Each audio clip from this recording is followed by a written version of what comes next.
le scandale a-t-il été inventé de toutes pièces? Non, non. On va avoir la réponse de Magali Berda. Vous connaissez toute l'affaire, Magali. Carla Moreau, oui. elle est dans votre agence? Oui. D'accord, très bien. Carla, Maëva, Julien, Manon. Donc ils sont tous. Kevin. Alors, Et Kevin. est-ce que la première question que se posent tous les téléspectateurs, c'est est-ce que ça a été. D'ailleurs, on va faire un tour de piste et vous allez nous dire après. D'ailleurs, Gilles Verdez, vous dites non pour l'instant. Bien entendu que ça n'a pas été inventé de toutes pièces. C'est un Si vrai... ça a été un buzz orchestré, c'est fort, mais c'est grave. Voilà, je vous le dis. Voilà, Pour moi, c'est pas un buzz orchestré. D'ailleurs, elle a retiré ses excuses. Elle a été mise sous pression toute la nuit, toute la matinée. Magali, j'ai hâte de vous entendre parce que vous n'êtes pas innocente sur cette affaire, mais je vous laisserai vous expliquer d'abord. Bien entendu que la production a agi, bien entendu que les Marseillais ont fait bloc. Il y a eu une volonté, si vous voulez, de dire que ce n'était rien. Mais je maintiens qu'il y a eu cette affaire de sorcellerie qui n'est pas la seule dans la télé-réalité. Tout est vrai. Vous allez poser les questions, hein, Gilles Verdez, bien entendu, vous êtes là pour ça. Oui. Bonsoir. Alors j'ai contacté des candidats des Marseillais qui m'ont dit qu'en fait Kevin, donc qui est le compagnon de Carla, serait parti en urgence à Dubaï pour tenter de convaincre Maëva de s'excuser et de dire que toute cette histoire était fausse. Apparemment, la ligne de défense de Carla, c'est de dire qu'elle aurait été victime d'extorsion de fonds et qu'en fait, elle aurait fait ça sous la pression de cette fameuse voyante qu'elle voyait depuis ses 18 ans. Mais la candidate que j'ai contactée m'a dit que même si elle avait été sous la pression de cette voyante, elle aurait pu lui demander des choses moins graves. Le problème, c'est qu'elle lui a demandé des choses très graves et à l'encontre de son entourage. Donc certains candidats des Marseillais trouvent ça très louche.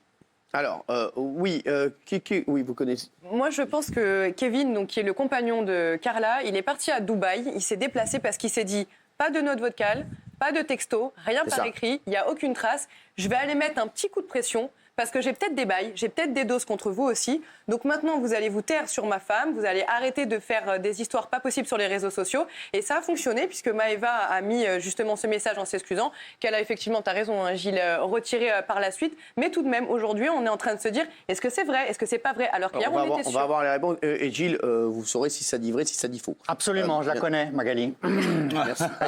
Il va te défoncer. Pas de bisous, là. Non, ça marche pas aujourd'hui, Magali. Oula, il est énervé. Non, mais il est pas content. Il est toujours comme ça. Kim, Moi, je pense qu'il n'y a pas de vous avez fumée. suivi cette affaire ou pas? Oui, j'ai suivi comme tout le monde, mais je pense qu'il n'y a pas de fumée sans feu. Après, je suis contre l'acharnement qu'il y a sur Carla, parce qu'il y a toujours la présomption d'innocence. Maintenant, c'est pas nouveau. On sait que beaucoup de stars, que ce soit Katy Perry, Beyoncé, ont vendu leur âme au diable. Il y a beaucoup de Mais c'est quoi cette histoire de sorcellerie? Vous avez déjà fait appel à la sorcellerie? Jamais de la vie, oh là là, loin de là, mon Dieu. Mais est-ce que vous connaissiez cette histoire? Est-ce que vous avez Je pense que peut-être qu'elle a essayé de faire appel à cette voyance et qu'elle a été peut-être prise au piège. Après, je sais pas, elle aurait eu du chantage, je sais pas, je connais pas la fin de cette histoire. Apparemment. Vous les connaissez ces personnes? Oui, je les connais, bien sûr. Ah, parce que non, je sais pas qui vous êtes. non, mais dites-moi, non. Et donc, oui, non, mais vous les connaissez, et donc... Moi, Carla, c'est pas forcément ma grande copine, mais elle mérite pas cet acharnement. Benjamin Castaldi. Bah non, mais je pense que dans leur univers à eux, je pense que le buzz fait partie intégrante de. C'est ça. Voilà, je pense que ils peuvent pas vivre sans. Donc je ne sais pas ce qui est vrai, ce qui est faux, parce que a priori on n'en sait rien. Maintenant, les vidéos qu'on a vues hier, elles semblent bien réelles. Maintenant, de là à y croire, moi je pense que c'est plus un buzz orchestré plutôt qu'autre chose. Mais sûrement que la papesse de la télé-réalité est la réponse.